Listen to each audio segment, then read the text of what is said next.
नाज़रीन, मोरो मां ख़बर है जानी जुमानी जी अवां ताईं पहुचायूं पिया। मोरो DSP फ़ाइज़ा सुड्र SHO इम्तियाज़ ख़ावर जी गडियल प्रेस कॉन्फ्रेंस। मोरो पुलिस कार्रवाई कंदे कार फुरकंदड़ गैंग जा ॿ अहम जवाबदार गिरफ़्तार करे वरिता।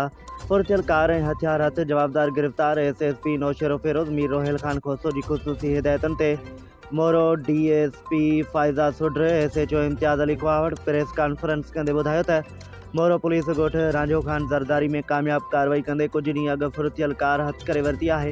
पुलिसपुर जी वारदात में मुलविस गैंग जा ॿ अहम जवाबदार सुभान शोबान वल्द वारिस ज़रदारी ऐं इम्तियाज़ वल्द हाकिम ज़रदारी रहवासी मोरो खे गिरफ़्तार करे वरितो। जवाबदारनि जे कब्ज़े मां फुरथियल हिकु कार ऐं ॿ गैरकानूनी पिस्टल बरामद कया विया। जवाबदारनि हैदराबाद मां हिकु कार किराए ते कई हुई, जंहिंखां पोइ मोरो थाणे जे हद अलनूर मिल वेझो ड्राइवर मोहम्मद पनाह वल्द अब्दुल्ला खोसो खां कार फुर करे फ़रार थी विया हुआ। उन वाक़े जो केस मोरो थाणे ते अॻु में ई दाख़िल थियल हो। गिरफ़्तार जवाबदारनि खां वधीक जांच कई पई वञे, जंहिंखां पोइ मथनि वधीक कानूनी कार्रवाई अमल में आंदी वेंदी।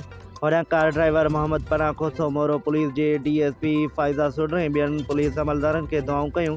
मोरो पुलिस जी अहिड़ी कार्रवाई बाद करामद कार बरामद करण ते ख़ुशी जो इज़हार कयो वियो ऐं मोरो पुलिस जो शुक्रियो पिणु मञियो वियो।